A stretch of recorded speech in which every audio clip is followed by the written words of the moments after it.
Okay student, तो dipole moment हम लोग पढ़ रहे थे इलेक्ट्रोस्टैट में, उसी को मैं कंटिन्यू कर रहा हूँ अभी। तो डाइपोल का में हम लोग पोटेंशियल एट पॉइंट पी का फार्मूला डेवलप किए थे, P/4πε0r² cos थीटा। और मैं आपको डिराइव करके बताया था कि रेडियल इलेक्ट्रिक फील्ड का radial component equal to 2P/4πε0r³ cos theta और transverse component equal to P/4πε0r³ sin theta. कैसे डिराइव हुआ था वो आपको ऑलरेडी बता चुके थे। और कोई एक पॉइंट पी लेते हैं यहाँ पे, तो इस पॉइंट के लिए मेरा ए डायरेक्शन रहेगा रेडियल डायरेक्शन, और ये आपको पता है कि रेडियल डायरेक्शन से 90 डिग्री एंटी क्लॉकवाइज मूव करता है तो बी गेट ट्रांसवर्स डायरेक्शन, है ना। ओके, तो यहाँ पे रेडियल कंपोनेंट रहेगा 2P/4πε0r³ cos थीटा और ट्रांसवर्स कंपोनेंट रहेगा P/4πε0r³ sin थीटा। अब देखिए स्टूडेंट, और एंगल हम लोग को मेजर करना है, ये मेरा कौन सा डायरेक्शन है, ये डाइपोल मोमेंट का डायरेक्शन है। ये मेरा डायरेक्शन किसका है, डाइपोल मोमेंट का डायरेक्शन। और हम लोग को यहाँ जो थीटा लिए हुए हैं स्टूडेंट, उसको कहीं पे अगर आप हो सके तो एक लाइन लिख लीजिएगा, या बार बार मैं 3-4 बार बोल दिया हूँ 3 to 4 टाइम्स कि थीटा यहाँ जो इस फार्मूला में जो थीटा लेते हैं वो एक्चुअली डाइपोल मोमेंट से एंटी क्लॉकवाइज मूव करने के लिए डेवलप किया हूँ, करेक्ट। तो खुद बताइए कि इस क्वाड्रेंट या इस क्वाड्रेंट में ऐसे एंगल हम लोग को ऐसे चल के घूमते हुए आना है, तो आप नहीं तक इस क्वाड्रेंट इसमें रहेंगे तो एंगल 0 से 90 के बीच में रहेगा, है ना। और 0 से 90 के बीच में कॉस का साइन पॉजिटिव होता है, करेक्ट।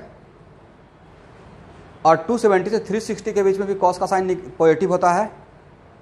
इसका मतलब यहाँ पे इस रीजन या इस रीजन में ER क्या रहेगा, पॉजिटिव, और यहाँ भी ER क्या रहेगा स्टूडेंट, बताइए, पॉजिटिव रहे। लेकिन अब नेक्स्ट क्वेश्चन, साइन थीटा का साइन 0 से 180 तक पॉजिटिव रहता है, हाँ है ना। इसका मतलब है कि यहाँ पे ई थीटा, इसमें कोई भी इस रीजन में कोई भी एक पॉइंट लेंगे तो ई थीटा पॉजिटिव मिलेगा, और यहाँ भी ई थीटा क्या मिलेगा student, positive, correct. But what about यहाँ पे ER क्या मिलेगा स्टूडेंट,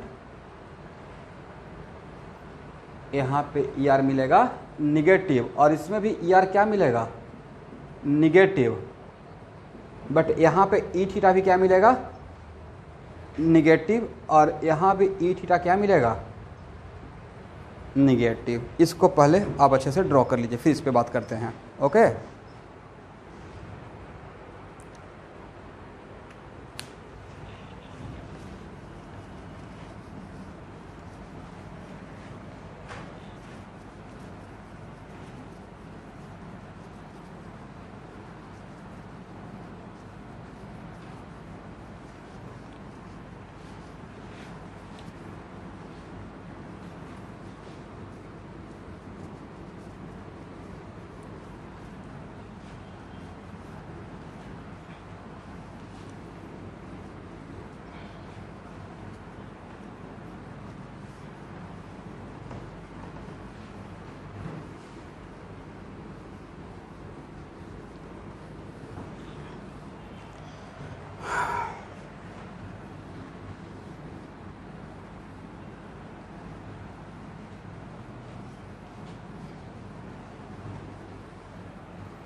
ओके,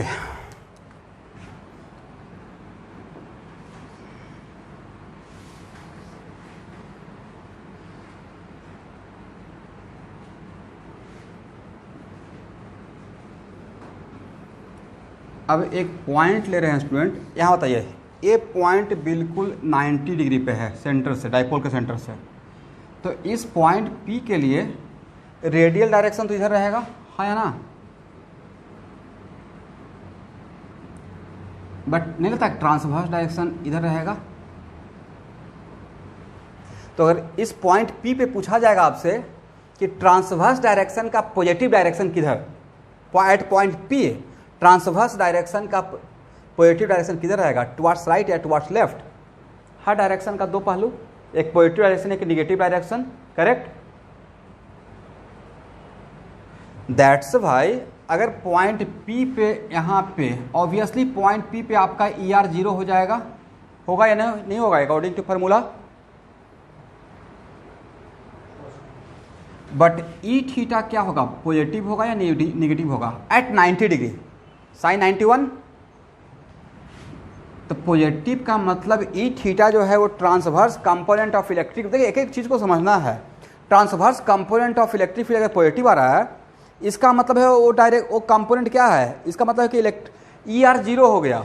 आप ए लिखते हैं इलेक्ट्रिक फील्ड इक्वल टू, आप अगर ए लिख रहे हैं कि ER UR plus E theta you theta और ये हो गया 0, इसका मतलब net electric field in the direction of what, transverse direction.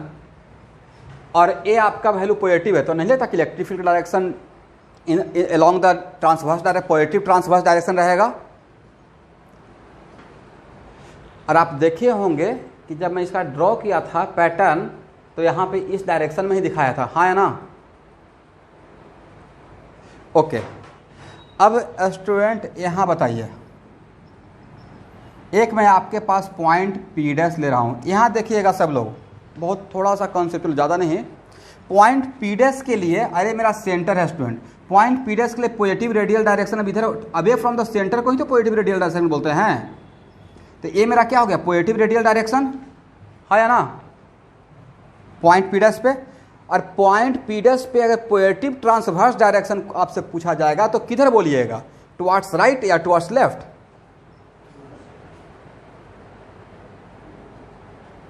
Positive transverse direction, तो रेडियल डायरेक्शन से 90 डिग्री एंटी क्लॉकवाइज घूमते हैं ना, रेडियल डायरेक्शन से 90 डिग्री क्लॉकवाइज या anti clockwise, and yes towards right. कहने का मतलब ये हुआ स्टूडेंट कि ऐसे सोच लीजिए, यहाँ देखिए मैं तो आपके जगह पर रहता तो ऐसे सोचता कि अच्छा मैं एक काम करता हूँ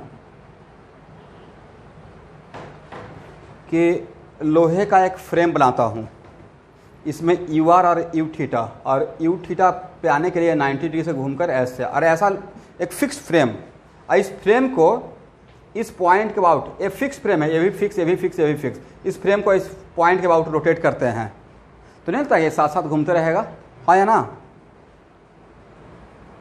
और जब तो नीचे आएंगे तो नहीं लगता कि ये ऐसे रहेगा और ये ऐसे रहेगा।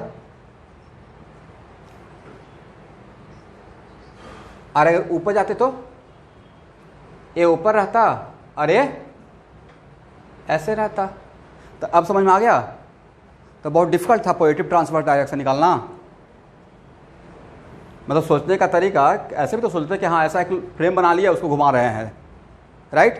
तो ऑटोमेटिक आपको रेडियल डायरेक्शन और ट्रांसवर्स डायरेक्शन मिलते जाएगा। एनीवे, तो दिस इज माई, इसका मतलब पॉइंट P डैश पे positive transverse direction towards right, लेकिन at point P dash, at point P dash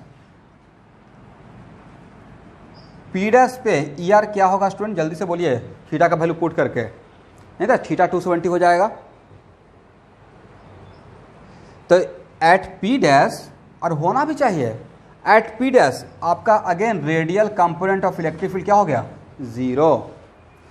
but what about transverse component of electric field, सिर्फ sign बदलिए, positive या नेगेटिव, 270 हो गया ना, तो कॉस्ट साइन 270 -1, तो ये हो गया निगेटिव। और अगर इलेक्ट्रिक फील्ड का ट्रांसवर्स कंपोनेंट अगर निगेटिव हो रहा है, इट मीन्स व्हाट, इसका मतलब है कि वो vector along positive transverse direction या along negative transverse direction, along negative transverse direction. इसका मतलब है कि eight point P dash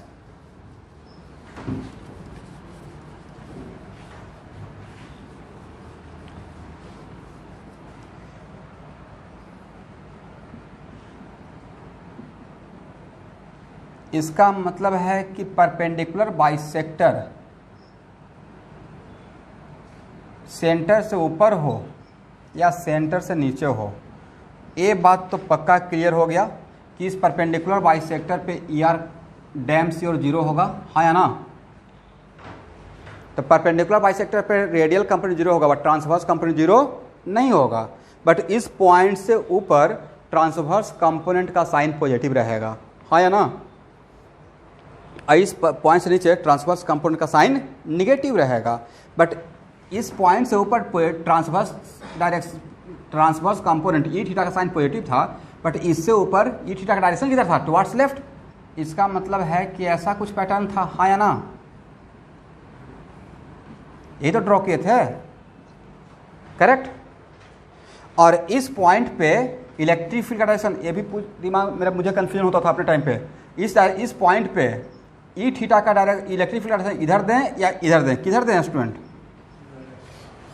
point ओ से जैसे ही आप नीचे आते हैं तो आपका ई थीटा निगेटिव होना शुरू होता है, और इस पॉइंट से नीचे यू थीटा का पॉजिटिव डायरेक्शन टुवर्ड्स राइट था, तो ई थीटा निगेटिव आ गया। इसका मतलब इसका डायरेक्शन किधर रहेगा, ऐसे। इसका मतलब नहीं लगता है कि एकदम इलेक्ट्रिक फील्ड बिल्कुल नॉन यूनिफॉर्म इलेक्ट्रिक फील्ड है, बट जैसा पैटर्न इसके ऊपर रहेगा डायरेक्शन वाइज, वैसा ही डायरेक्शन नीचे रहेगा। इसका मतलब इस लाइन पे इलेक्ट्रिक फील्ड का डायरेक्शन डिफरेंट, इस प्लेन पे इलेक्ट्रिक फील्ड का डायरेक्शन डिफरेंट है या सेम है, डायरेक्शन सेम है, मैग्नीट्यूड लेकिन वेरी कर रहा नहीं, मैग्नीट्यूड वेरी करेगा। तो अब समझ में आ गया।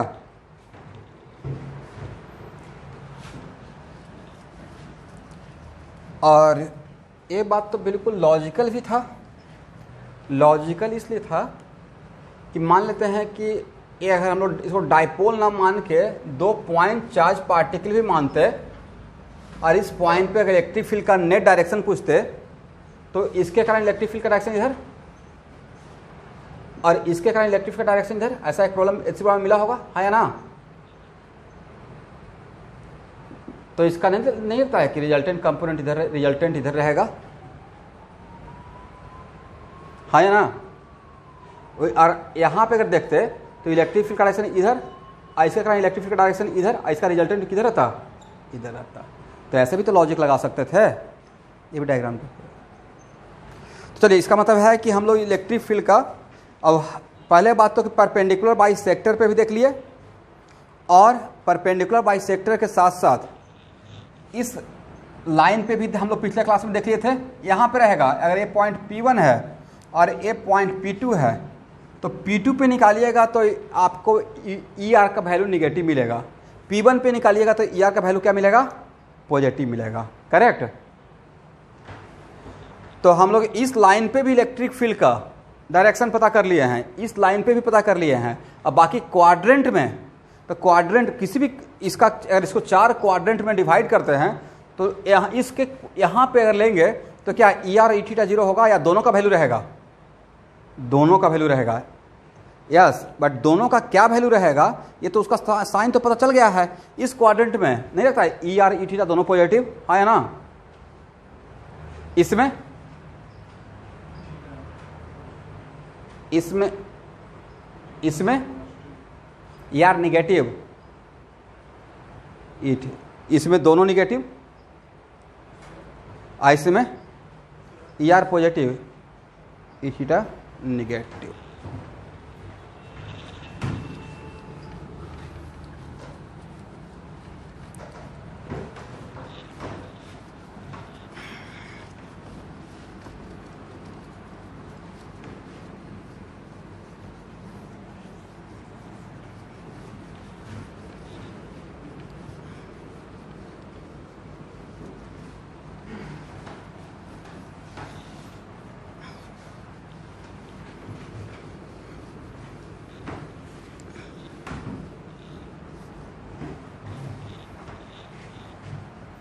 चलिए अब यहाँ देखिएगा स्टूडेंट,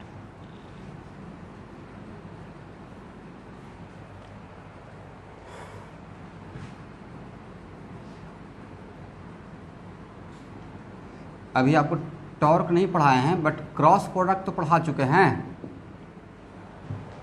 तो थोड़ा सा कॉन्सेप्ट मान लेते हैं कि ये पॉइंट P है, ठीक है स्टूडेंट, और ये पॉइंट O है, और यहाँ पे कोई एक फोर्स अप्लाई हो रहा है पॉइंट P पे।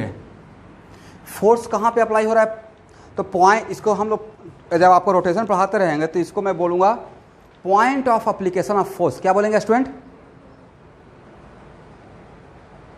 देखिए, और ऐसा बात मैं आपको न्यूटन्स लॉ ऑफ मोशन वगैरह में नहीं बोला हूँ कि point of application of force मतलब एकदम पार्टिकुलर कौन सा पॉइंट लग रहा है, उसका कोई वहाँ पे मतलब नहीं है। बट रोटेशन में जब आएंगे तो ये मतलब हो जाएगा कि बॉडी पे तो लग रहा है, बट उस बॉडी पे भी कौन सा पॉइंट पे, जिस पॉइंट पे फोर्स लगता रहेगा उसको बोलेंगे point of application of force. तो point of application of force point P है, लेकिन मैं आपको बोल दिया find the torque about O. इसका मतलब क्या पढ़ेंगे student? Torque about O due to force F. Due to what? Force F. तो अब यहां देखिए, तो इसका फार्मूला होता है, यहां देखिएगा आर क्रॉस एफ। क्या होता है स्टूडेंट? Are cross F. और तो नेक्स्ट क्वेश्चन कि यहां पे आर क्या है?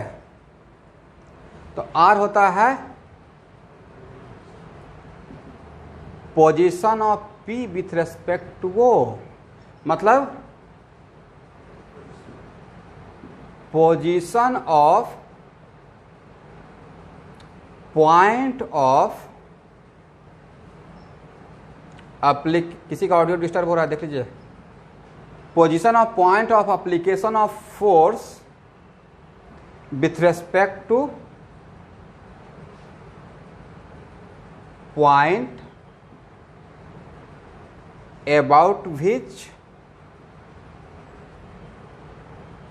we have to find out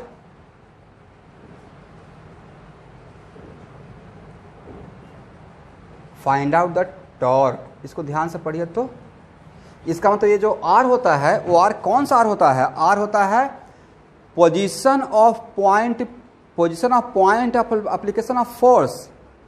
किसका पोजीशन है स्टूडेंट? पॉइंट ऑफ एप्लीकेशन का, लेकिन किसके रेस्पेक्ट में? उस पॉइंट के रेस्पेक्ट में जिसके अबाउट आप टॉर्क निकालना चाहते हैं। इसका मतलब यही हुआ ना। तो देखिए हम लोग अब एक्चुअली मुझे यहां देखिएगा मैंने क्या लिखा, मुझे किसके अबाउट टॉर्क, सब लोग यहां देखिएगा, हम लोग को किसके अबाउट टॉर्क निकालना है? टॉर्क का डिफाइनिंग इक्वेशन यही होता है आर क्रॉस एफ। तो जैसे ही टॉर्क, तो कोई भी वेक्टर लिखते हैं तो कोई भी एक पार्टिकल जिस वेक्टर पे आप एरो दे दिए तो नहीं, तो वेक्टर किसी पॉइंट के अबाउट होता है ना, किसी पॉइंट के रेस्पेक्ट में। इसका मतलब है कि जब नेट टॉर्क वेक्टोरियल फॉर्म में लिखते हैं, नॉट कंपोनेंट। इस पर बहुत ज़्यादा यहाँ पे बात नहीं करूँगा, बट थोड़ा सा सुन लीजिए कि अगर हम लोग टॉर्क का बात करते हैं तो net torque about A point होता है, बट उसका कंपोनेंट अबाउट ए लाइन होता है। ठीक है। एनीवे, तो एक्चुअल में यहाँ पे मुझे इस पॉइंट फोर्स यहाँ पे लग रहा है स्टूडेंट, बट टॉर्क मुझे यहाँ पे इसके अबाउट निकालना है। तो नहीं लगता कि यहाँ से एक पोजीशन वेक्टर ड्रॉ करना चाहिए, हाँ या ना? और किसी वेक्टर को पैरेलली शिफ्ट करते हैं तो वेक्टर विल नॉट चेंज, ये तो पढ़े होंगे। और आर क्रॉस एफ का मतलब ए क्रॉस बी में कहाँ से कहाँ घूमते थे स्टूडेंट? बोलिए, ए क्रॉस बी में कहाँ से कहाँ घूमते थे? ए क्रॉस बी में हम लोग ए से बी की तरफ मूव करते थे, नहीं? अगर ए क्रॉस बी एक क्रॉस प्रोडक्ट, तो ए क्रॉस बी, जिनको वेक्टर का कन्फ्यूजन है तो उनको लिए मैं वेक्टर का भी आपको वीडियो भेज देता हूँ, और वो ओल्ड बैच के लिए नहीं रहता है, तो जिनको भी प्रॉब्लम है तो उसमें मैं डॉट प्रोडक्ट पढ़ा रहा हूँ और उसके बाद क्रॉस प्रोडक्ट पढ़ाऊँगा। तो प्लीज़ भाई वीडियो का टाइम निकाल के फॉलो कर लीजिएगा अगर टाइम रहेगा तो, ऑप्शनल है न्यू बैच के स्टूडेंट के लिए। तो ए क्रॉस बी में ए से मूव करते हैं बी की तरफ थ्रू अ स्मॉलर एंगल। तो वैसे ही यहाँ पे आर क्रॉस एफ में किससे किसके तरफ मूव कर जाएगा? एफ से आर की तरफ या आर से एफ की तरफ? और अगर यस, और ए मूवमेंट क्या है? यस, ए मूवमेंट क्लॉकवाइज है या एंटी क्लॉकवाइज है? क्लॉकवाइज। और क्लॉकवाइज के लिए according to right hand thumb rule direction outward रहेगा या इनवर्ड रहेगा? और ये भी तो पढ़ाया गया है कि ये भी तो आपको पढ़ाया गया होगा कि A cross B equal to A B sine theta n cap लिखते हैं। तो जो ए एन कैप क्या बताता है, ये बताता है यूनिट वेक्टर किसका डायरेक्शन को, this is the unit vector of in the direction of what, A cross B. A cross B का डायरेक्शन है ना, ए क्रॉस बी का क्या है, डायरेक्शन होता है। वैसे ही यहाँ पे अगर आर क्रॉस एफ लिखेंगे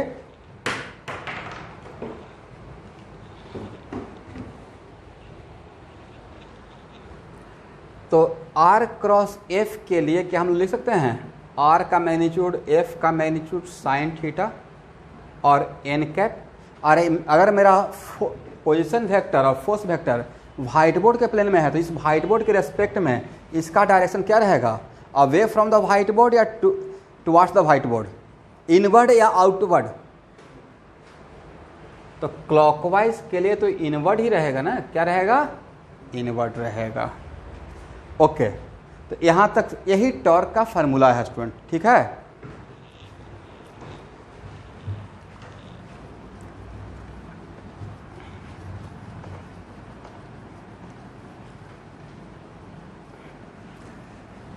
अब चलिए मान लेते हैं स्टूडेंट कि मेरा ये व्हाइट बोर्ड, सिर्फ आपको समझाने के पॉइंट ऑफ व्यू से, ठीक है। मान लेते हैं कि मेरा व्हाइट बोर्ड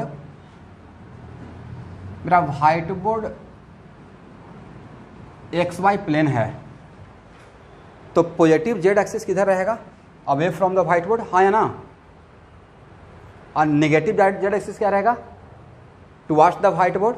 इसका मतलब कि मेरे डायग्राम में अगर मैं व्हाइट बोर्ड को एक्स वाई, आपको समझाने के लिए एक्स वाई प्लेन मान लिया, तो नहीं लगता कि ए एन माइनस के हो जाएगा, हाँ या ना। If white board becomes X Y plane and position vector and force vector both are lying in the whiteboard plane, तो r क्रॉस f अगर निकालेंगे तो एक क्लॉकवाइज मूवमेंट हुआ तो इनवर्ट का डायरेक्शन क्या हम लोग बोल देंगे, माइनस के। यहां तक सही है। इसका मतलब है टॉर्क इक्वल टू हम लोग ये लिख सकते हैं are F sine theta minus के, अकॉर्डिंग टू माई एजम्पशन, आपको समझाने के लिए, ठीक है। इसका मैग्नीट्यूड क्या होगा, तो कभी कभी टॉर्क के लिए, अब यहां देखिएगा इसका मैग्नीट्यूड क्या होगा student, are F sine theta, हाँ या ना। देख तो सही है। तो आप में से कुछ लोग बोलेंगे सर मॉडुलस लेते, तो मैं मॉडुलस इसलिए नहीं, मॉडुलस लिया हूँ बट फिर भी मैं sine R F sine theta लिख दे हूँ, बिकॉज आपको पता ही है कि साइन थीटा का वैल्यू 0 से 180 के बीच में पॉजिटिव ही रहेगा, हाँ या ना। और ये भी तो पता है कि दो वेक्टर के बीच में मिनिमम एंगल 0 और मैक्सिमम 180, इसलिए यहाँ पे कोई डर की बात ही नहीं है। अगर मैग्नीट्यूड के लिए आर एफ साइन थीटा लिख रहे हैं तो मतलब यही रहेगा। अगर कॉस रहता तो मैं मॉडुलस लगाते रहता, बट यहाँ पे साइन है इसलिए मॉडुलस लगाने की रिक्वायरमेंट नहीं है, आर एफ साइन थीटा। अब यहाँ देखिए, अगर आपको बोलेंगे, बोलिए प्लस के को छोड़कर जो बचता है उसको क्या बोलते हैं स्टूडेंट, प्लस के को छोड़कर जो बचता है उसे क्या बोलते हैं, बोलिए जेड कंपोनेंट, क्या बोलते हैं। वैसे ही इस टॉर्क का जेड कंपोनेंट, टॉर्क भी एक तो एक वेक्टर क्वांटिटी है, तो इसका भी तो कार्टेशियन सिस्टम में एक्स कंपोनेंट रहेगा, वाई कंपोनेंट रहेगा और जेड कंपोनेंट रहेगा। कोई भी अगर वेक्टर है उसको कार्टेशियन सिस्टम में X component, Y component, Z component तो इमेजिन कर सकते हैं ना। तो क्या इस तो जनरलाइज बात बोले थे कि अगर वेक्टर ये है कार्टेशियन सिस्टम है तो हाँ सर इसका 3 कंपोनेंट मैक्सिमम हो सकता है कार्टेशियन सिस्टम में। ऐसा तो इनफाइनाइट कंपोनेंट होता है, but 3 component, x component, Y component और z component. In similar fashion अगर टॉर्क के लिए ऐसे लिख दिए तो इसका जेड कंपोनेंट क्या रहेगा स्टूडेंट, बोलिए। देखिए तो सही है, प्लस के को छोड़कर, माइनस के को छोड़कर या प्लस के को छोड़कर, तो क्या रहेगा, minus are F sine theta, correct. यहां तक समझ में आ गया। चलिए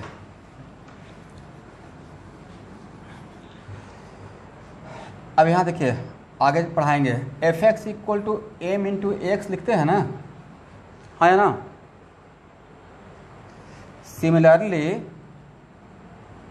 torque T X, tau X, इसको टॉ टी ने बोल के टॉ पढ़ते हैं, टॉ एक्स इक्वल टू एक फार्मूला पढ़ते हैं हम लोग आगे, I X into alpha x.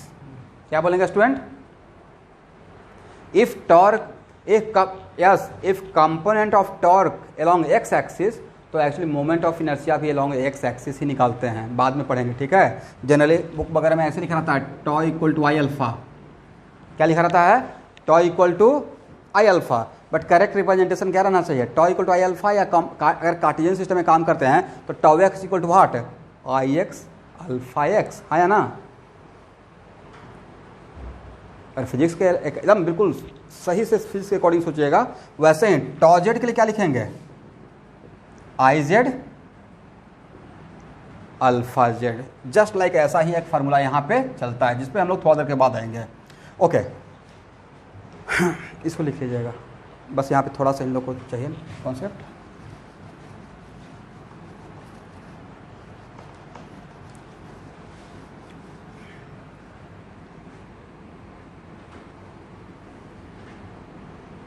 यहाँ देखिए, इस पॉइंट से ए मेरा कौन सा लाइन है, ये देखिए this is the line along the applied force, हाँ या ना। ए फोर्स का डायरेक्शन है, इसके अलॉन्ग में लाइन को आगे भी कर सकते हैं, आगे भी एक्सटेंड कर सकते हैं, फॉरवर्ड एक्सटेंशन और बैकवर्ड एक्सटेंशन भी कर सकते हैं, सिर्फ लाइन को, वेक्टर को नहीं। और इस पॉइंट से इस लाइन पे परपेंडिकुलर ड्रॉ कर दीजिए। क्या ड्रॉ कीजिए, परपेंडिकुलर, और इस पॉइंट को एम बोल दीजिए। तो बोलिए ए एंगल थीटा है स्टूडेंट, तो ए भी एंगल तो थीटा रहेगा, हाँ है ना, आमने सामने का एंगल, करेक्ट। अब बताइए साइन थीटा के लिए क्या लिख सकते हैं, ट्रायंगल में साइन थीटा के लिए क्या लिख सकते हैं, परपेंडिकुलर बाई हाइपोटेन्यूज। और यहाँ से यहाँ तक का परपेंडिकुलर का लेंथ को एच बोल दीजिए, O M by R, then O M equal to what, R sine theta, हाँ या ना। इसका मतलब H equal to R sine theta. तो देखिएगा कहीं कहीं पे टॉर्क का मैग्नीट्यूड के लिए स्टूडेंट, टॉर्क के लिए ही था, आया था ना magnitude, are F sine theta, हाँ या ना। और क्या आर साइन थीटा को हम लोग एच लिख सकते हैं, करेक्ट। तो ये क्या हो जाएगा, एफ इंटू एच। तो एक्चुअल में कहीं कहीं पे टॉर्क का मैग्नीट्यूड के लिए ऐसे भी लिखा रहता है, applied force and perpendicular distance between line of application of force from point O. अब पॉइंट ओ कौन सा point, about which we have to find out the torque. जिस पॉइंट के अबाउट आप टॉर्क निकालने जा रहे हैं, उस पॉइंट से line of application of force पे जब परपेंडिकुलर डालते हैं, वहाँ का जो परपेंडिकुलर डिस्टेंस रहेगा वो यहाँ पे एच है। तो ये भी फार्मूला कहीं पे आपको मिल सकता है, बट एक्चुअली लगता है कि ये फार्मूला ओरिजिनल था या ये फार्मूला ओरिजिनल था, which one original concept, A cross B ना। बट ए क्रॉस बी में आर एफ साइन थीटा आता है, तो आर साइन थीटा का मतलब एच तो लिख ही सकते हैं, बट एच आपको दिमाग में रखना पड़ेगा कि एच है क्या, एच क्या है, एच है perpendicular distance from where, from the point O up to what, line of application of force, up to from point O. और पॉइंट ओ को क्या था, पॉइंट ओ था about which we have to find out the torque. तो यहाँ तक आपको समझने में कोई प्रॉब्लम, जस्ट मैं कुछ नहीं पढ़ा रहा हूँ, मैं क्रॉस प्रोडक्ट पढ़ाया हूँ, ये सोच लीजिए टॉर्क नहीं पढ़ाया हूँ, जस्ट क्रॉस प्रोडक्ट। तो ए क्रॉस बी के जैसा ही तो है आर क्रॉस एफ, हाँ है ना। ओके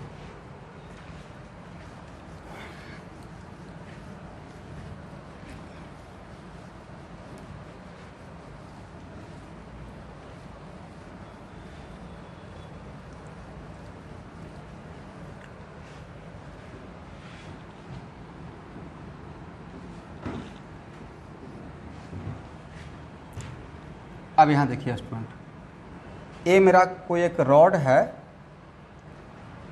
और इस रॉड पे 2 मास है, ठीक है स्टूडेंट।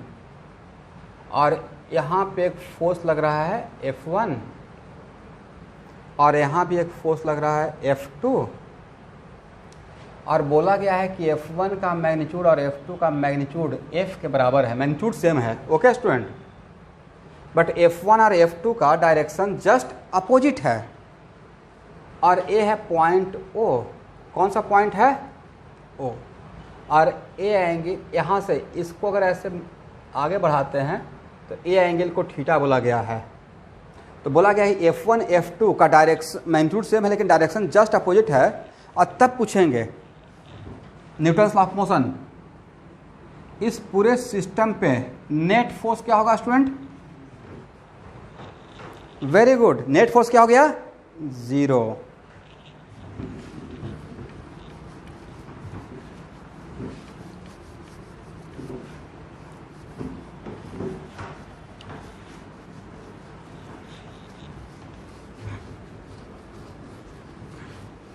अब देखिए, और तब अब नेक्स्ट क्वेश्चन ये पूछा जाएगा कि मान लेते हैं कि यहाँ पे कोई इस टाइप का स्क्रू है रखा हुआ जिसके अबाउट ये सिस्टम रोटेट कर सकता है, तो नेट फोर्स 0 हो गया।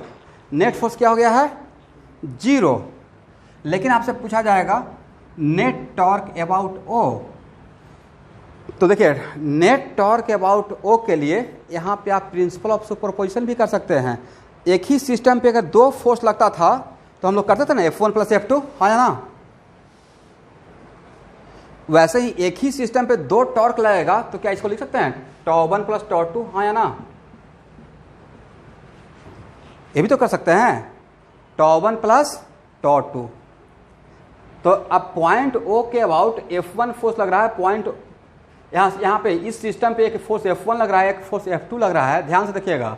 तो पॉइंट O के अबाउट इसके वजह से भी टॉर्क हो सकता है और इसके वजह से भी टॉर्क हो सकता है। तो नेट टॉर्क अबाउट O के लिए क्या सिर्फ टॉर्क 1 रहेगा रिस्पॉन्सिबल, टॉर्क 2 रहेगा, या दोनों का वेक्टोरियल सम? दोनों का वेक्टोरियल सम, यस। और आपको समझाने के लिए फिर से मेरा व्हाइट बोर्ड XY प्लेन है। कौन सा प्लेन है? XY plane.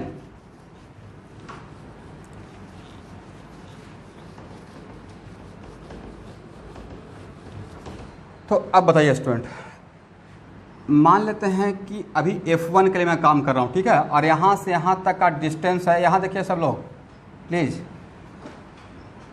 यहाँ से यहाँ तक का डिस्टेंस है R, मान लीजिए कितना है डिस्टेंस?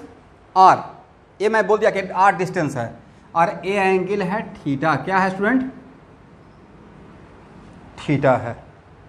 तो अगर आपसे बोलेंगे कि टॉर्क अबाउट O, तो टॉर्क अबाउट O के लिए अभी तो पढ़ाए थे R क्रॉस F, हाँ या ना? टॉर्क अबाउट O के लिए फॉर्मूला क्या था? R cross F। लेकिन R कहाँ से लेते थे? R लेते थे, R था पोजीशन वेक्टर लेना था, लेकिन कहाँ से? जिसके अबाउट आप टॉर्क निकालते थे उस पॉइंट से, point of application of force. तो फोर्स तो यहाँ लग रहा है, बट आप निकालना किसके अबाउट चाह रहे हैं? O। तो अगर हम लोग यहाँ पे ड्यू टू F1, तो इसका नाम हम लोग τ1 बोलते हैं। तो क्या है, हम लोग लिख सकते हैं, और इसका नाम R1 बोल दीजिए। यहाँ से यहाँ तक का नाम क्या बोल दीजिए? R1। तो यहाँ पे क्या हो जाएगा? R1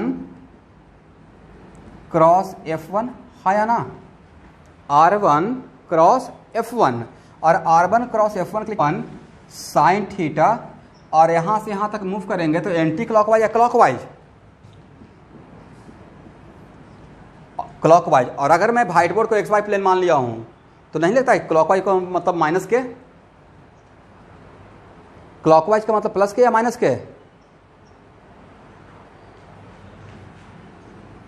माइनस के। ओके, तो यहां तक समझ में आ गया। अब देखिए, अगेन एक और डायग्राम आपके सामने ड्रॉ कर रहे हैं।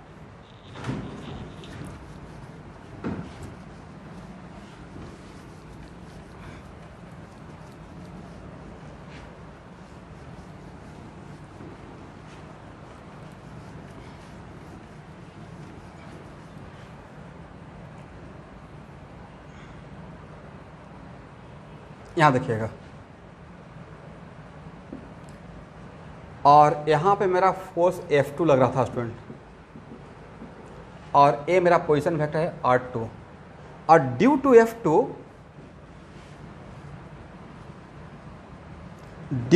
F2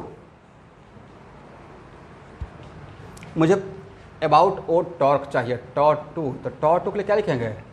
R2 क्रॉस F2, हाँ या ना? R2 cross F2। तो आपको नहीं लगता कि आप यहाँ पे F2 कारण जब आप टॉर्क निकाल रहे हैं तो फिर से यहाँ से पोजीशन वेक्टर लेना पड़ेगा? बिल्कुल इस फार्मूला को पकड़ के रखिए, R क्रॉस F। तो R क्रॉस F में R को ऑलवेज कहाँ से लेते हैं? R को ऑलवेज वहाँ उस पॉइंट से लेते हैं जिसके अबाउट आपको टॉर्क निकालना है। कहाँ तक लेते हैं? Point of application of force. तो F2, यस F2 तो इस पॉइंट पे लग रहा है ना, तो पोजीशन वेक्टर तो फिर से यहाँ से मेजर करना पड़ेगा, तो आपका R2A रहेगा। इसको अगर आगे बढ़ाते हैं, मान लेते हैं कि मैं बोल दिया कि यहाँ ए एंगल थीटा है और ए एंगल भी अगर थीटा है, क्यों थीटा आगे चल के मानते इसका एंगल को सेम कर दिए, तो आपको नहीं लगता कि यहाँ भी आपको बोलना पड़ेगा R2F साइन थीटा, और यहाँ भी अब R2 से F2 पे जाइएगा तो देखिए तो मूवमेंट किधर है, एंटी क्लॉकवाइज या क्लॉकवाइज, क्लॉकवाइज। तो यहाँ भी क्या बोलना पड़ेगा, माइनस के। और एक्चुअल में सुबह से शाम तक डे टू डे लाइफ में आप कम से कम एक काम कम 20 टाइम्स तो ज़रूर करते होंगे। आप घर में जाके जो टैब खोलते हैं, समझ रहे हैं ना, तो उसको टैब को क्या ऐसे फोर्स लगाते हैं या ऐसे फोर्स लगाते हैं, कैसे लगाते हैं, उसको घुमाते हैं ना, या ऐसे तोड़ देंगे, ऐसे तो तोड़ तो नहीं सकते हैं, घुमाएंगे। तो घुमाने के टाइम पे ड्यूरेशन में एक फोर्स इधर है एक फोर्स इधर, हाँ या ना, तो नेट फोर्स क्या हो गया, जीरो। तो नेट फोर्स जीरो हो गया तो ट्रांसलेशनल इक्विलिब्रियम हो गया, तो ट्रांसलेट नहीं करेगा, बट टॉर्क तो लगा दिए, हाँ या ना। और इस अगर इधर फोर्स लगाते हैं और इधर फोर्स लगाते हैं तो टॉर्क का डायरेक्शन डिफरेंट रहा या सेम डायरेक्शन में हो गया, इस पॉइंट पे सेम डायरेक्शन हो गया। दैट्स वाई यहाँ पे अगर आप नेट टॉर्क अगर हम लोग निकालेंगे तो नेट टॉर्क के लिए यही लिखेंगे ना, टॉ1 प्लस टॉ2, और टॉ1 कितना था, R1 F1 sine theta minus के, और टॉ2 कितना था, R2 F2 sine theta minus के, और दोनों का डायरेक्शन से देखिए तो दोनों का डायरेक्शन सेम हो गया।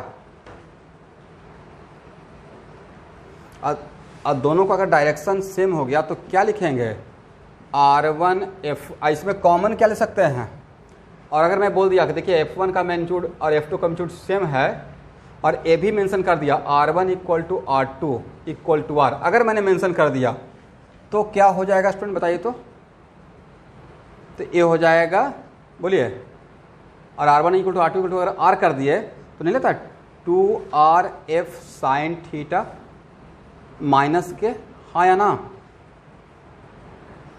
2RF साइन थीटा माइनस के। तो मैं एक पार्टिकुलर कंडीशन लेना चाह रहा था, उस कंडीशन के लिए R1 R2 का मैग्नीट्यूड सेम रहता है और F1 F2 का मैग्नीट्यूड भी सेम रहता है, उसी कंडीशन के लिए मुझे प्रॉब्लम बनाना था, दैट्स वाई मैंने ऐसा कंडीशन लिया। यहाँ तक आइए,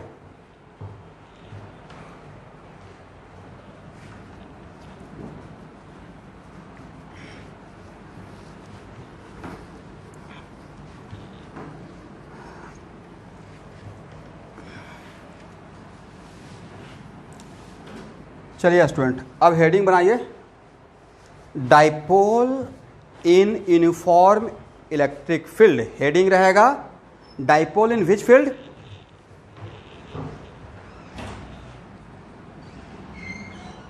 dipole in uniform electric field, ये मेरा टॉपिक है नेक्स्ट। और एक्चुअली ये टॉपिक एक थ्योरी नहीं है, it is kind of problem जिसको मैं थोड़ा सा थ्योरी टाइप का ही डील कर रहा हूँ।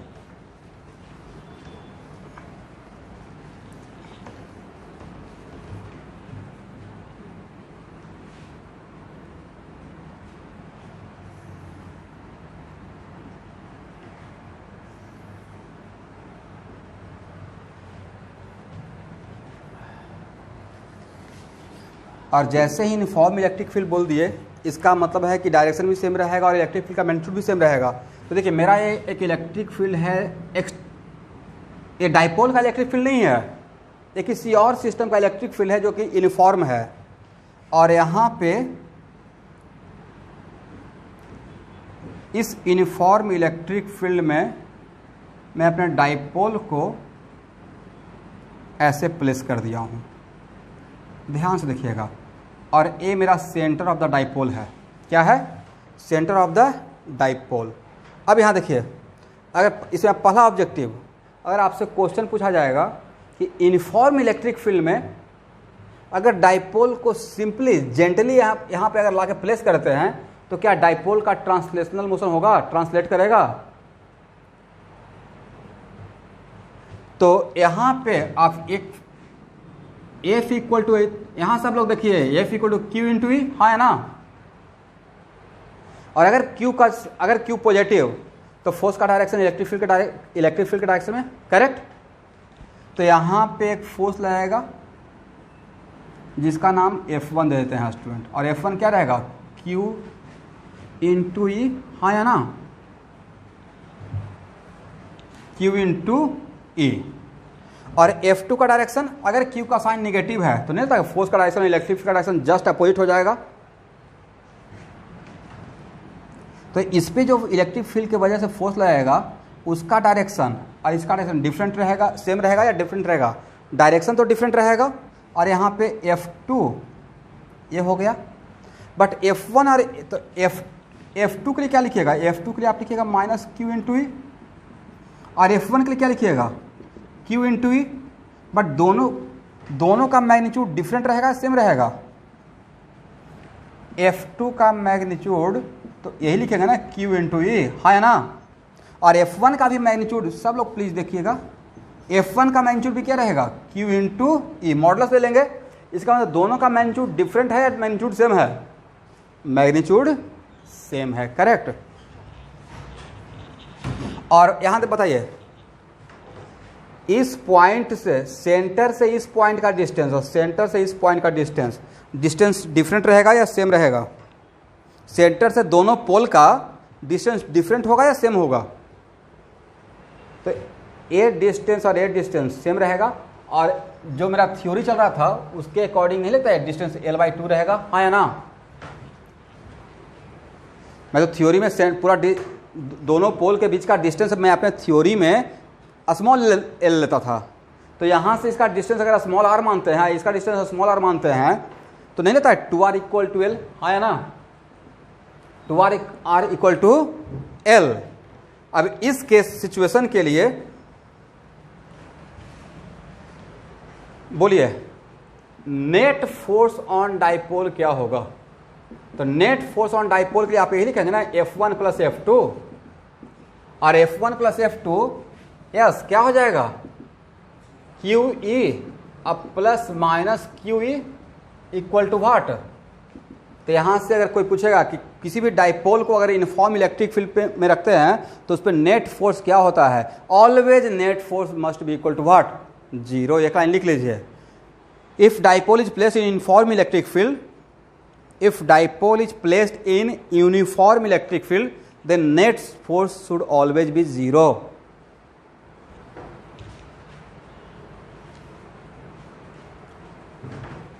और आपको समझाने के लिए मेरा ये प्लेन XY प्लेन है। बोले व्हाट अबाउट नेट टॉर्क। तो नहीं था कि इससे पहले जो सिचुएशन डील किए हैं उस बिल्कुल सिमिलर सिचुएशन है। और एक आप बताइए, यहाँ पे ध्यान से देखिएगा, आपका डाइपोल मोमेंट का डायरेक्शन किधर है स्टूडेंट। तब फिजिक्स में डाइपोल मोमेंट का डायरेक्शन किधर से किधर होता है, निगेटिव चार्ज से पॉजिटिव चार्ज की तरफ। तो ये जो डायरेक्शन है वो किसका डायरेक्शन है, डाइपोल मोमेंट का, हाँ या ना। तो ये थीटा किसके बीच का एंगल हो गया, नहीं लगता theta is the angle between electric field and dipole moment. Theta is the angle between what, electric field and dipole moment. अब ये थीटा है तो क्या आपको नहीं लगता कि ये भी एंगल थीटा हो जाएगा। क्या प्रॉब्लम है, तो पहले से ही जानते हैं कि दो पैरेलल लाइन को ए एंगल और ए एंगल, तो A angle equal to A angle होगा, अल्टरनेट एंगल, और आमने सामने का एंगल सेम होता है, हाँ या ना। तो ए थीटा है तो ए भी एंगल क्या रहेगा, थीटा रहेगा। तो क्या यहाँ पे नेट टॉर्क 0 होगा, या नेट टॉर्क के लिए फार्मूला ये हो जाएगा। अभी जस्ट नेट टॉर्क का इसी टाइप का सिचुएशन दिखाया था ना, तो उसमें क्या था, 2RF साइन थीटा कितना आया था बोलिए, तो यही तो आया था। तो जो मैंने एग्जाम्पल इससे पहले डील किया, और ये एग्जाम्पल डिफरेंट एग्जाम्पल है या डिटो से वही एग्जाम्पल था, सेम एग्जाम्पल है, हाँ ना बोलिए, ओके। और 2R और यहाँ पे F है मैग्नीट्यूड ऑफ फोर्स, तो मैग्नीट्यूड ऑफ फोर्स क्या होगा, Q इंटू ई साइन थीटा माइनस के, हाँ या ना। और 2R क्या है स्टूडेंट, एल इंटू क्यू, हाँ है ना, ई साइन थीटा माइनस के, करेक्ट। और एल इंटू क्यू क्या है स्टूडेंट, डाइपोल मोमेंट का मैग्नीट्यूड, डाइपोल मोमेंट का magnitude P E sine theta minus के। चाहता तो मैं डायरेक्ट इसका फार्मूला को एक लाइन में लिख के आगे बढ़ जाता, ठीक है, लेकिन अब यहाँ तक अगर आप समझ गए हैं, अब आपको मैं बोलता, यहाँ देखिए कि देखिए स्टूडेंट, दो मेरे पास वेक्टर है, एक वेक्टर है P, ऐसे ही वेक्टर पढ़ाते रहते हैं उसी टाइम पे, जैसे एक ए और बी, एक वेक्टर है P और एक वेक्टर है E, और दोनों के बीच में एंगल थीटा है, तो P क्रॉस E क्या होगा बताइए तो P क्रॉस E के लिए आप यही लिखते हैं ना कि सर P क्रॉस E में कौन सी बड़ी बात है, A क्रॉस B के जैसा होगा, P साइन थीटा। अब P क्रॉस E का मतलब P से E पे, हाँ या ना, तो P से E पे क्या रहेगा, E क्रॉस P नहीं बोल रहे हैं, P क्रॉस E बोल रहे हैं, तो P से E मतलब क्लॉकवाइज माइनस के। तो बोलिए ए वैल्यू और ए वैल्यू डिफरेंट वैल्यू है या सेम वैल्यू है, सेम वैल्यू है। इसका मतलब हम लोग क्या निकालने के लिए सीख लिए, इसका मतलब है कि when dipole present in electric field, अब यहाँ पे आपको यूनिफॉर्म इलेक्ट्रिक फील्ड के लिए आपको लेकर सिखाए हैं, but it is not compulsory. तो when dipole present in electric field, correct, तो उस टाइम यूनिफॉर्म इलेक्ट्रिक फील्ड, तो टॉर्क इक्वल टू क्या होगा, P क्रॉस E, क्या होगा student, P cross E, yes. और उसको सिंप्लीफाइड फॉर्म में एक एक स्टेप को लेकर मैंने इसको प्रूफ किया। इसका मतलब है कि torque on dipole about its centre of the dipole, but अभी यहाँ पे ज़्यादा इस पर बात नहीं करूँगा, सेंटर ऑफ द डाइपोल या डाइपोल के किसी भी पॉइंट के अबाउट सेम ही टॉर्क रहता है। तो टॉर्क के about, torque on dipole equal to formula होगा P क्रॉस E, क्या रहेगा स्टूडेंट, P क्रॉस E। इसको आप अपने नोटबुक में लिख लीजिएगा। यहाँ तक आइए,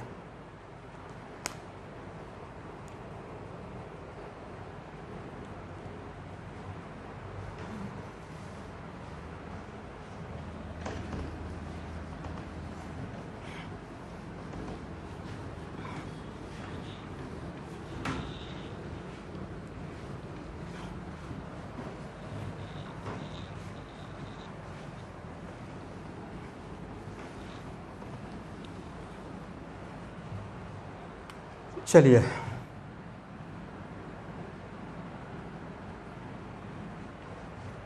टॉर्क के लिए हुआ P E sine theta minus के, तो इसका जेड कंपोनेंट क्या रहेगा, माइनस P साइन थीटा, हाँ या ना। इसका जेड कंपोनेंट क्या होगा, माइनस P साइन थीटा।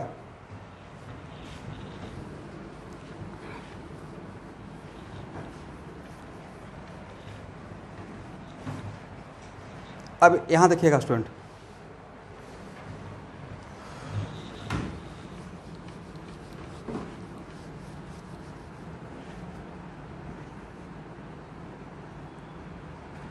यहाँ पे प्लस क्यू था,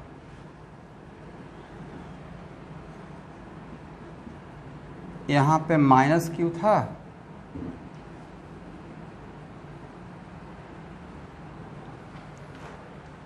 और इसका मास m है और इसका भी मास m है। तो बोलिए इस पॉइंट O के रेस्पेक्ट में इस मास का मोमेंट ऑफ इनर्शिया कितना।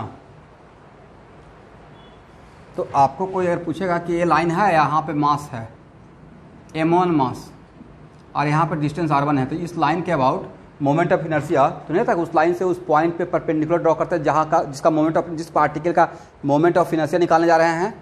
तो इसका फार्मूला होता है मोमेंट ऑफ इनर्शिया, बोलिए तो किसी पार्टिकल का moment of inertia about A line क्या होता है, moment of inertia about A line. आप लोग पहले पढ़े हैं या मुझे बताना पड़ेगा, तो मोमेंट ऑफ इनर्शिया किसी पॉइंट के अबाउट निकालते हैं या किसी लाइन के अबाउट?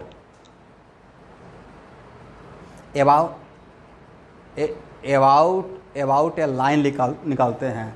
तो देखिए मेरा एक लाइन है जो पॉइंट ओ से पास कर रहा है, लेकिन इस प्लेन पे परपेंडिकुलर है। किस प्लेन पे? तो नहीं, तो ये प्लेन मेरा जेड एक्सिस रहेगा, इस पॉइंट ए मेरा लाइन जेड एक्सिस रहेगा, हाँ या ना? अगर मेरा डाइपोल एक्स वाई प्लेन में है, पॉइंट नोटेड, अगर if dipole present in the X Y plane, तब ये जो मेरा मार्कर रहेगा वो पॉइंट ओ से जो पास कर रहा है वो किस एक्सिस के अलॉन्ग रहेगा? X axis, sorry Z axis. Z axis कौन सा एक्सिस? Z axis. और यस जेड एक्सिस, तो इस एक्सिस से यहाँ का परपेंडिकुलर डिस्टेंस क्या रहेगा? यहाँ का परपेंडिकुलर डिस्टेंस तो यही रहेगा ना, स्मॉल आर, जहाँ पे small are equal to L/2। और यहाँ से भी तो परपेंडिकुलर डिस्टेंस इस पॉइंट का स्मॉल आर ही रहेगा। दैट्स वाई नेट मोमेंट, और वो जो मोमेंट ऑफ इनर्शिया मिलेगा, वो मोमेंट ऑफ नेट जो मोमेंट ऑफ इनर्शिया इसका इन दोनों पार्टिकल का लेंगे, तो मोमेंट ऑफ इनर्शिया क्या लिख सकते हैं? mr² प्लस mr², हाँ या ना? mr² इसका और mr² इसका। और moment of inertia scalar quantity है। मोमेंट ऑफ इनर्शिया कौन सा क्वांटिटी? वेक्टर क्वांटिटी या स्केलर क्वांटिटी? Scalar quantity. तो यहाँ पे 2mr² हो गया। क्या हो गया? 2mr²। तो ये मेरा नेट मोमेंट ऑफ इनर्शिया है। यहाँ तक आइए। तो क्या इसके लिए हम लोग ऐसे लिख सकते हैं? टॉ जेड के लिए जैसे कैसे होता है? Fx equal to m into x होता है। इन सिमिलर फैशन टॉ जेड के लिए लिखेंगे iz इंटू अल्फा जेड। क्या लिखेंगे student? iz into alpha z. लेकिन जनरली ये नहीं, बार बार जेड नहीं लिखा रहता है, बिकॉज ये थोड़ा कॉम्प्लिकेटेड लगता है जेड और जेड लिखना। बट यहाँ पे आप अगर मैं आई अल्फा लिखता हूँ तो डिफ़ॉल्ट में अगर कोई पूछेगा कि ओके ये तो टॉर्क का जेड कंपोनेंट था, तो आई जो लिखे वो moment of inertia about which line, तो क्या बोलना है? About Z axis. किसका एक्सिस? क्या? About Z axis. किसका मोमेंट ऑफ इनर्शिया निकाले? तो बोलना है कि दोनों जो डाइपोल था ना, उस वहाँ पे जो पार्टिकल था, उस पार्टिकल का मोमेंट ऑफ इनर्शिया। ये जो तो दो पार्टिकल था ना, दो पोल था, तो विदाउट मास तो चार्ज होगा ही नहीं। विदाउट चार्ज मास हो सकता है, but without mass charge possible नहीं है। तो इसका मास, इसका मास, इन दोनों का इस लाइन के अबाउट मोमेंट ऑफ इनर्शिया। और यहाँ पे अल्फा, जल्दी कि मैंने आई अल्फा लिख दिया, तो कोई पूछेगा अल्फा क्या है, तो क्या बोलना है? एंगुलर एक्सेलेरेशन का जेड कंपोनेंट। क्या बोलना है? सर्कुलर मोशन पढ़ाए थे ना, अल्फा, वही अल्फा। तो यहाँ पे अल्फा क्या है? एंगुलर एक्सेलेरेशन का कौन सा component? Z component. Equal to minus PE sine theta. और अगर बोला जाएगा theta is very very small, अगर एक कंडीशन रहेगा, if theta is very very small, तो वेरी स्मॉल थीटा के लिए एक कन्वेंशन है, sine theta becomes equal to what? Theta. ये मैथमेटिक्स में आपको पढ़ाया जाएगा लिमिट में, ठीक है? तो if theta is very very small then sine theta equal to क्या हो जाता है? थीटा हो जाता है। समझ गए? ये आप लोग जानते हैं नहीं जानते हैं? और ठीक है, तो I alpha equal to minus PE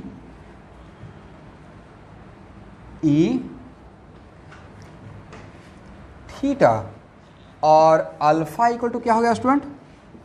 minus PE theta by I. और अल्फा को क्या आप ऐसे लिख सकते हैं? d2 थीटा बाई dt², हाँ या ना? ये तो सर्कुलर मोशन के बाद कोई ना बोल ही नहीं सकता है। अल्फा इक्वल टू क्या लिख सकते हैं? d2 alpha equal to d omega by dt लिख सकते हैं ना? हाँ ना? तो कुछ बोलते रहिए, क्या प्रॉब्लम है? Alpha equal to d omega by dt, तो अल्फा इक्वल टू हम लोग डी, इसको इसके फॉर्म में भी तो लेते d2 थीटा बाई dt²।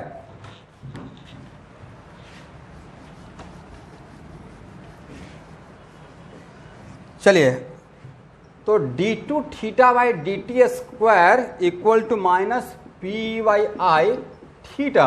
और आपको एक जनरलाइज फॉर्मेट पढ़ाया था कि आज के बाद अगर इस टाइप का सिचुएशन होता है, इस टाइप का सिचुएशन रहेगा, तो this is the equation of SHM। किसका इक्वेशन होता है स्टूडेंट? SHM का। अब यहाँ पे अगर x रहेगा तो बोलेंगे d2xy dt square equal to minus omega square x, है ना। यहाँ पे अगर y रहेगा तो क्या बोलेंगे d2y by dt square equal to minus omega square y। z रहेगा तो बोलेंगे d2z by dt square equal to minus omega square z। यहाँ पे यहाँ पे थीटा रहेगा तो d2 theta by dt square equal to minus omega square theta, है ना। तो अगर ऐसा ही इसके फॉर्मेट में अगर इक्वेशन होता है मतलब डैम्स और this equation of simple harmonic motion. कौन सा मोशन? Simple harmonic motion. तो देखिए हार्मोनिक मोशन ऐसा नहीं होता किसी लाइन के अबाउट ही होता है, ऐसे भी तो हो सकता है, समथिंग लाइक दिस। तो एक्चुअल में यहाँ पे अगर इसके साथ इसको कंपेयर करेंगे d2 theta by dt square equal to minus omega square theta, तो यहाँ पे ओमेगा स्क्वायर का काम कौन कर रहा है? तो omega square equal to P E by I, then omega equal to क्या हो गया स्टूडेंट? पी बाई, और अगर आप एंगुलर फ्रीक्वेंसी, लेकिन एक बोलिए आपको नहीं था कि एस सिंपल हार्म SHM करने के लिए, SHM होने के लिए क्या बहुत बड़ा एंगल के लिए SHM करता है या वेरी स्मॉल एंगल के लिए?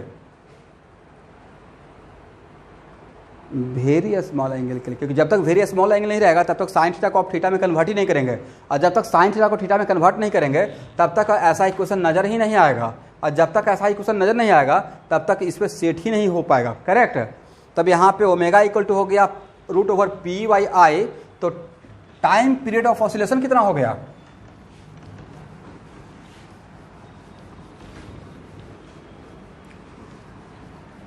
तो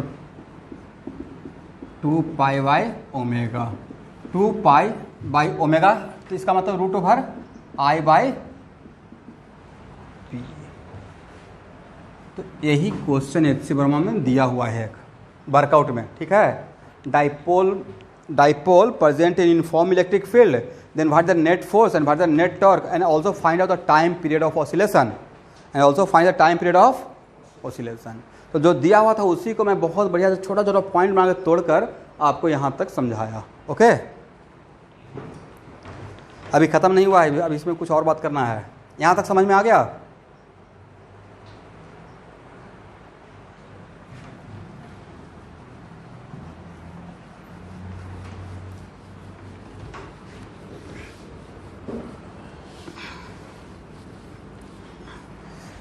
अब देखिए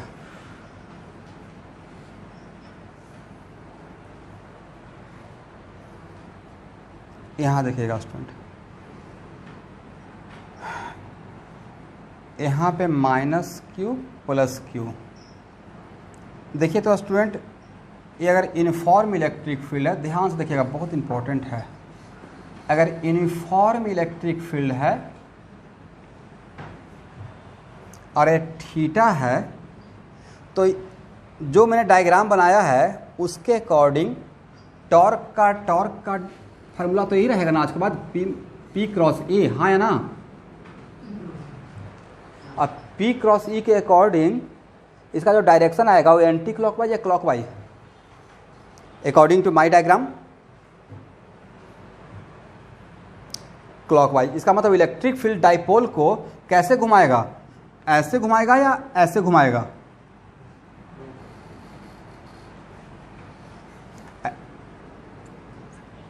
क्लॉकवाइज डायरेक्शन में। और कुछ देर के बाद अगर डाइपोल घूमकर अगर ऐसे आ गया स्टूडेंट, माइनस क्यू, ये तो घूमेगा तो ऐसे आएगा ना, हाँ या ना।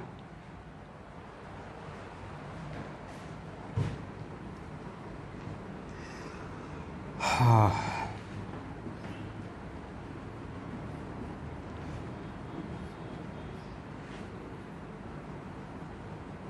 अब बोलिए, अब डाइपोल मोमेंट और इलेक्ट्रिक फील्ड के बीच में कितना एंगल?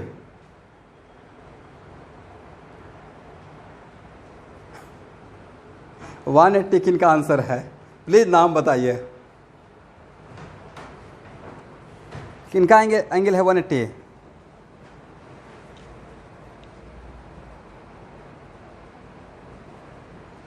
डाइपोल मोमेंट इधर हो गया डायरेक्शन, हाँ या ना। फिजिक्स में अभी हम लोग फिजिक्स के क्लास में हैं स्टूडेंट, तो फिजिक्स में डाइपोल मोमेंट का डायरेक्शन होता है निगेटिव चार्ज से पॉजिटिव चार्ज की तरफ, और इलेक्ट्रिक फील्ड का डायरेक्शन भी सेम डायरेक्शन में है, तो एंगल जीरो हो गया ना, करेक्ट।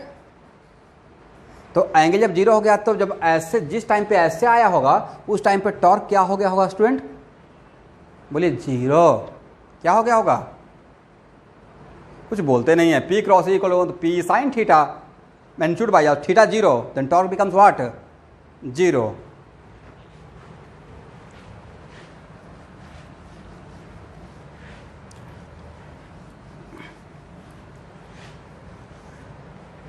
चलिए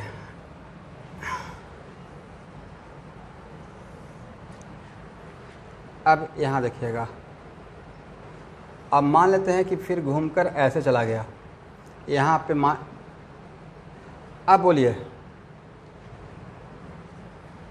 टॉर्क का डायरेक्शन क्या होगा जल्दी से, क्लॉकवाइज या एंटी क्लॉकवाइज। मैं 3 डिफरेंट ओरिएंटेशन लिया हूँ।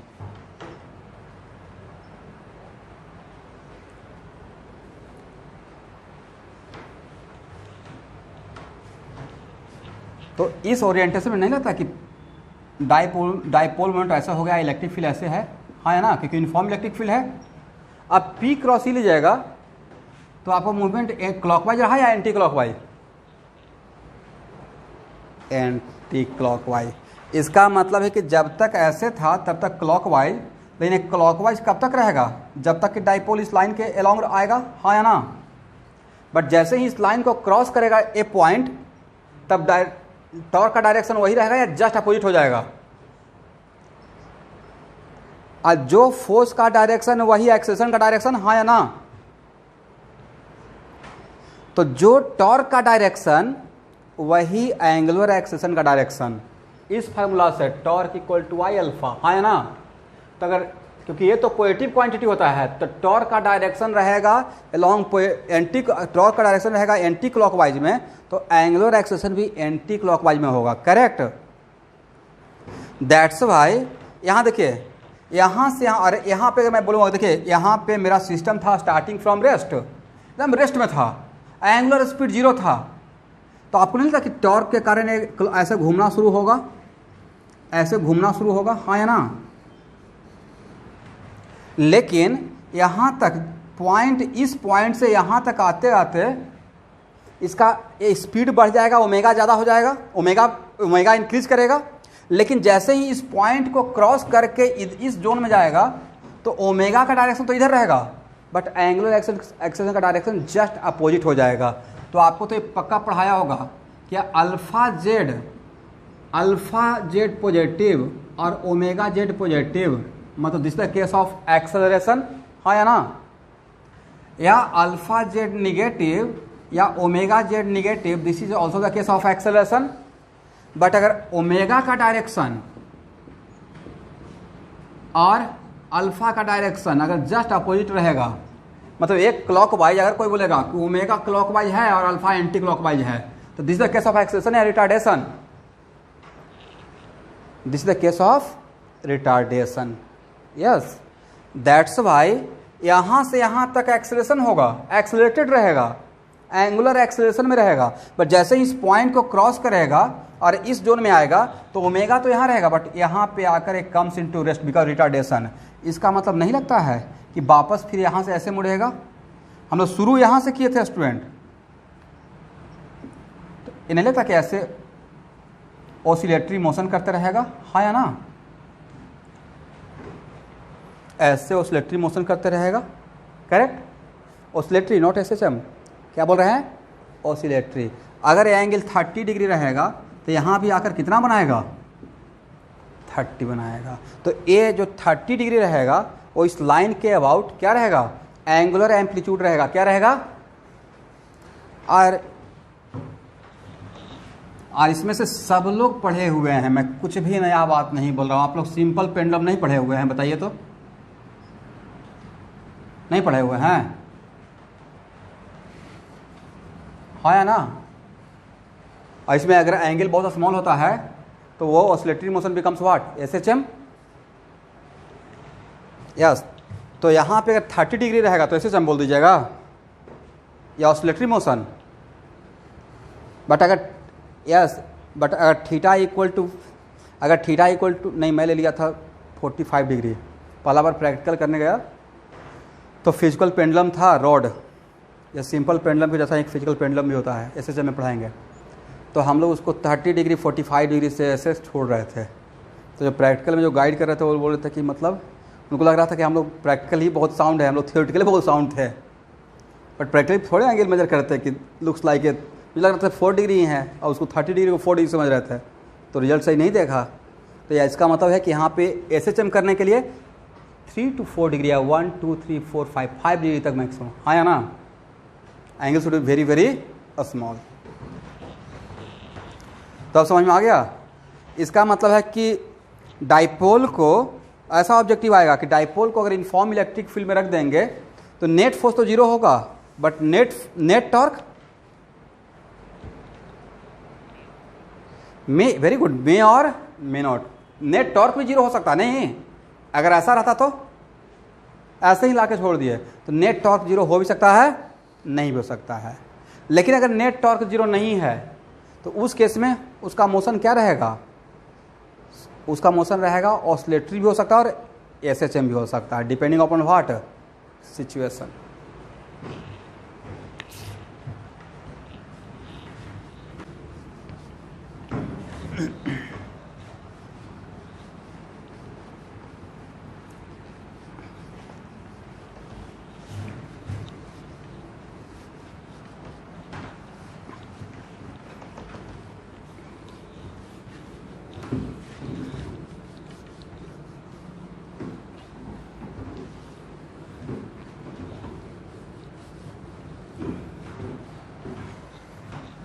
अब देखिए,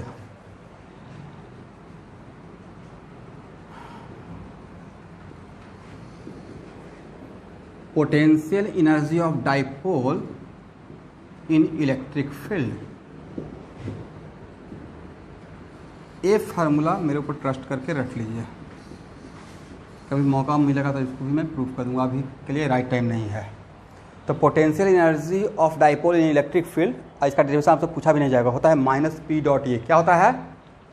माइनस पी डॉट ई, ठीक है।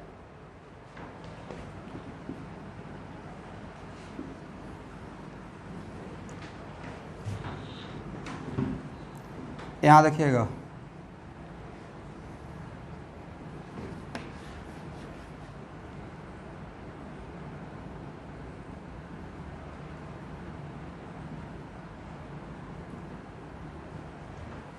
तो माइनस पी डॉट ई के लिए क्या हो जाएगा student? Minus P cos theta, हाँ या ना। माइनस 2 वेक्टर का dot product A dot B, A B cos theta, तो माइनस पी कॉस थीटा।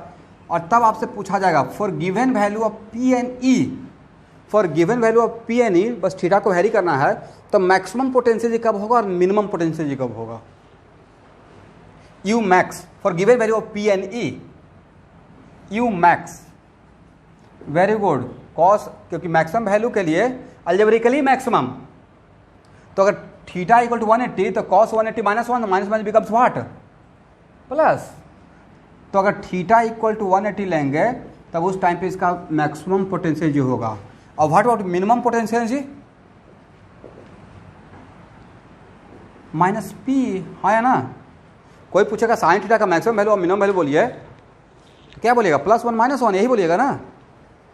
वैसे ही इस वैल्यू का, इस क्वांटिटी का maximum minimum value for given value P है नहीं, तो ऑल डिपेंड्स ऑन दिस। जहां पे इसका वैल्यू क्या रहेगा? जहां पे इसका वैल्यू -1 रहेगा तो आगे में माइनस लगा हुआ है, minus minus becomes plus, correct. तो इसका maximum value theta equal to 180 पे होता है पी ए, और मिनिमम वैल्यू होता है थीटा इक्वल टू 0 पे, कितना होता है? Minus P. चलिए, वर्क पावर एनर्जी में आपको टाइप ऑफ इक्विलिब्रियम पढ़ाए हैं। What the condition for equilibrium? Equilibrium होने के लिए क्या होना चाहिए स्टूडेंट? नेट फोर्स 0, याद है, और नेट टॉर्क 0। टॉर्क भी बोले थे, माइंड कीजिएगा, टॉर्क भी बोले थे, ठीक है। Net force 0 and net torque 0। और this is the condition for what? This is the condition for equilibrium. And how many different type of equilibrium? 3 stable, unstable and neutral, stable, unstable and neutral. तो अब आपके सामने दो diagram है, ठीक है। एक डायग्राम ए है और एक डायग्राम ए है।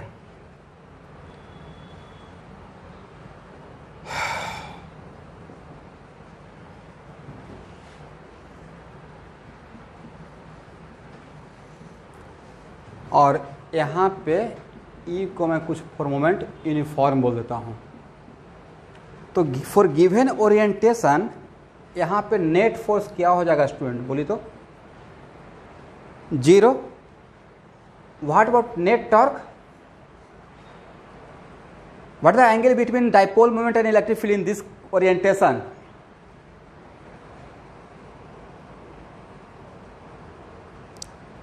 Very good. तो 180 रहेगा तो साइन 180 भी तो जीरो होता है, साइन 180 भी तो जीरो होता है ना। तो नेट फोर्स 0 और नेट टॉर्क भी क्या हो गया 0। बट व्हाट अबाउट यू, तो नहीं तो यहाँ पे यू, यस यू मैक्सिमम रहेगा, that is what P E, क्या रहेगा P. What about for this orientation, for this orientation again net force 0 अगर इलेक्ट्रिक फील्ड यूनिफॉर्म है और नेट टॉर्क 0। बट इस केस में यू क्या रहता है मैक्सिमम या मिनिमम, मिनिमम। तो बोलिए दोनों केस में both are the case of equilibrium, हाँ या ना, both are the case of what equilibrium. But दोनों में से कौन सा स्टेबल इक्विलिब्रियम, कौन सा अनस्टेबल इक्विलिब्रियम।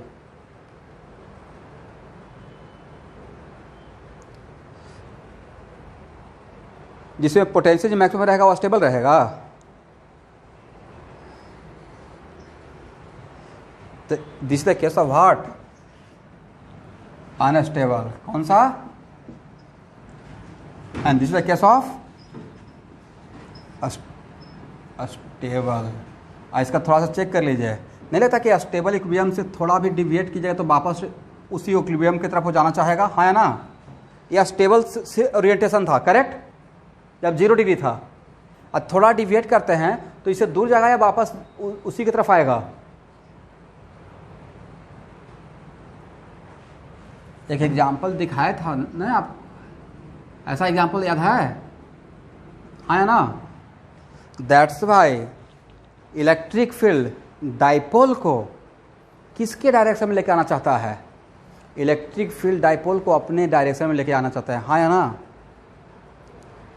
चाहे उसमें सफल होता हो या नहीं होता हो, सफल नहीं भी होता क्योंकि ऑसिलेटरी मोशन होना शुरू होता है सम टाइम, लेकिन लेकर आना किधर चाहता है स्टेबल इक्विलिब्रियम के अबाउट, करेक्ट। और स्टेबल इक्विलिब्रियम किस ओरिएंटेशन में है, जिस डायरेक्शन में इलेक्ट्रिक फील्ड उसी डायरेक्शन में अगर डाइपोल का डायरेक्शन रहेगा तो वो सिचुएशन रहता है डाइपोल के लिए सबसे स्टेबल, क्या रहता है सबसे ज़्यादा स्टेबल। इस बात को गौर कीजिएगा, इसी को मैं डाइलेक्ट्रिक स्लैब में पढ़ाऊँगा आपको। डाइलेक्ट्रिक मटेरियल नाम सुने हैं स्कूल वगैरह में, अगर थोड़ा बहुत कैपेसिटर पढ़ रहे होंगे तो डाइलेक्ट्रिक कांस्टेंट आ रहा होगा, नहीं कैपेसिटर में आता है डाइलेक्ट्रिक कांस्टेंट, मैं तो नहीं पढ़ाया हूँ अभी। तो actually dielectric material infinite number of dipole से बना रहता है, किससे बना रहता है इनफाइनाइट नंबर ऑफ डाइपोल। और इलेक्ट्रिक फील्ड उस डाइपोल को किसके डायरेक्शन में लेके जाना चाहता है, अपने खुद के डायरेक्शन में। किसके डायरेक्शन में, खुद के डायरेक्शन में।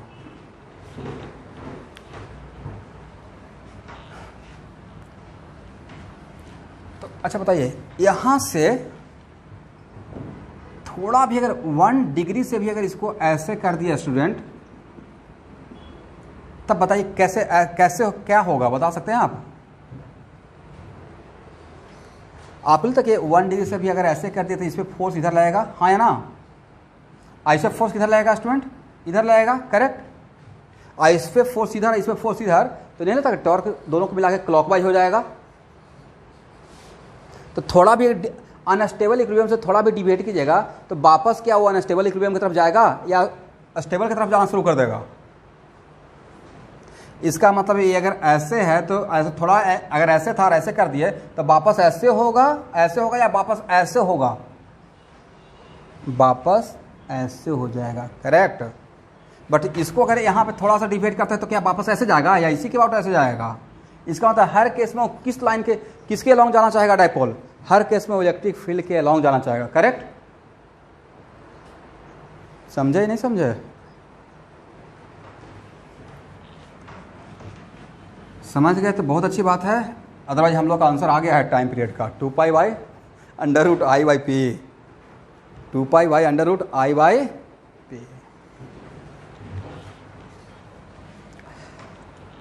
अब देखिए हम लोग टेस्ट सीरीज में एक बार इस टाइप का क्वेश्चन पूछ लिया गया, ठीक है। हाइपोथेटिकली मान लेते हैं कि एक ऐसा इलेक्ट्रिक फील्ड क्रिएट कर दिया, ठीक है स्टूडेंट, एक और उस इलेक्ट्रिक फील्ड को एक लाइन से एक बाउंड्री से ऐसे सेपरेट कर दिया है। यहाँ पे इलेक्ट्रिक फील्ड का मैग्नीट्यूड ई है, यहाँ भी इलेक्ट्रिक फील्ड का मैग्नीट्यूड ई है, बट दोनों में इलेक्ट्रिक फील्ड का डायरेक्शन जस्ट अपोजिट है। क्या है? जस्ट अपोजिट है। और तब क्वेश्चन पूछा गया था कि इस डाइपोल को, ये डाइपोल अभी ऐसे था, इस डाइपोल को पुल करके ऐसे कर देना है, यहाँ ले आना है, यहाँ से खींचकर यहाँ ले आए। कहाँ से खींचकर? यहाँ से खींचकर यहाँ पे ले आए हैं। तब पूछा गया था work done by external agent. क्या पूछा गया था? Work done by external agent. कितना होगा आंसर?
तो work done against the field force equal to होता है change in potential ji.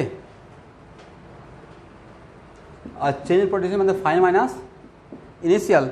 Final potential कितना? पी आया ना, और माइनस इनिशियल पोटेंशियल कितना? Minus P. तो correct answer should be what? तो 20 सेकंड का क्वेश्चन था।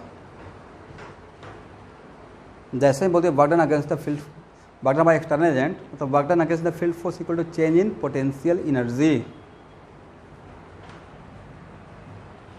ठीक है।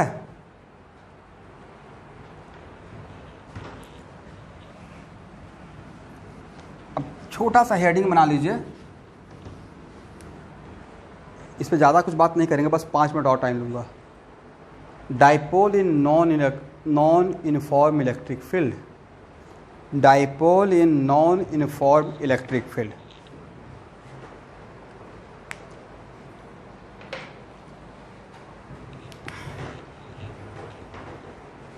बोलिए। नहीं लगता जैसे नॉन यूनिफॉर्म इलेक्ट्रिक फील्ड बोल दिए,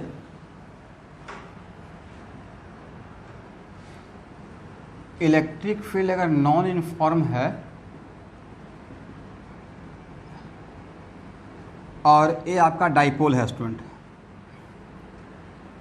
तो नॉन यूनिफॉर्म का मतलब तो ये हुआ कि यहाँ का इलेक्ट्रिक फील्ड और यहाँ का electric field same electric field रहेगा या डिफरेंट इलेक्ट्रिक फील्ड रहेगा।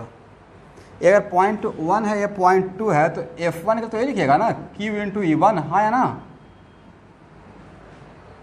और F2 के लिए क्या लिखिएगा कि sir minus Q into E2, क्योंकि नॉन यूनिफॉर्म है, करेक्ट। और तब नेट फोर्स के लिए जब नेट फोर्स निकालेंगे तो आप ये लिखिएगा F1 प्लस F2। तो F1 प्लस F2 यहाँ पे क्या 0 होगा। इसका मतलब है कि नॉन यूनिफॉर्म इलेक्ट्रिक फील्ड में इस पॉइंट पे और इस पॉइंट का इलेक्ट्रिक फील्ड अलग अलग रहेगा। E1 यहाँ का पॉइंट का इलेक्ट्रिक फील्ड E1 और इस पॉइंट का अगर E2 रहेगा तो E1 not equal to E2, that's why net force 0 नहीं होगा, हाँ या ना। इसका मतलब है कि नॉन यूनिफॉर्म इलेक्ट्रिक फील्ड में नेट फोर्स जीरो नहीं होगा। What about net torque?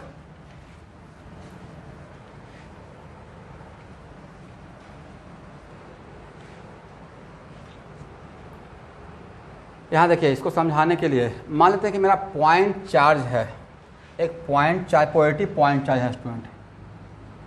तो पॉइंट चार्ज के कारण इलेक्ट्रिक फील्ड यूनिफॉर्म रहता है या नॉन यूनिफॉर्म रहता है? नॉन यूनिफॉर्म रहता है। ऐसा ऑब्जेक्टिव एक्सपेरिमेंट मिलेगा, ठीक है। यूनिफॉर्म, क्या बात कर रहे हैं, ये तो सबसे बड़ा नॉन यूनिफॉर्म का एग्जाम्पल है। नहीं, इसमें इनफाइनाइट डायरेक्शन में इलेक्ट्रिक फील्ड है, मैग्नीट्यूड भी डिफरेंट हो रहा है, रेडियली आउटवर्ड या इनवर्ड, और डायरेक्शन भी डिफरेंट है। अब बताइए, मान लेते हैं कि माइनस क्यू और यहाँ पे प्लस क्यू, डाइपोल इसके फील्ड में रख दिए, इस पॉजिटिव चार्ज के फील्ड में डाइपोल रख दिया। अब बताइए, डाइपोल को मैं बिल्कुल रेडियल डायरेक्शन में रखा हूँ। किस डायरेक्शन में रखे हैं स्टूडेंट? एकदम इस रेडियल डायरेक्शन में। तो ये dipole away from the charge particle रहेगा या टुवर्ड्स द चार्ज पार्टिकल? किधर जाएगा? तो अब यहाँ बताइए, यहाँ का इलेक्ट्रिक फील्ड का मैग्नीट्यूड और यहाँ का इलेक्ट्रिक फील्ड का मैग्नीट्यूड, किसका, कहाँ पे इलेक्ट्रिक फील्ड का मैग्नीट्यूड ज़्यादा रहेगा? अब क्यू है पॉजिटिव, बट नहीं था कि यहाँ पे इलेक्ट्रिक फील्ड का मैग्नीट्यूड ज़्यादा रहेगा, हाँ या ना? और यहाँ पे इलेक्ट्रिक फील्ड का मैग्नीट्यूड कम रहेगा। तो यहाँ पे फोर्स F1 लगता है, तो यहाँ पे फोर्स क्या लगेगा?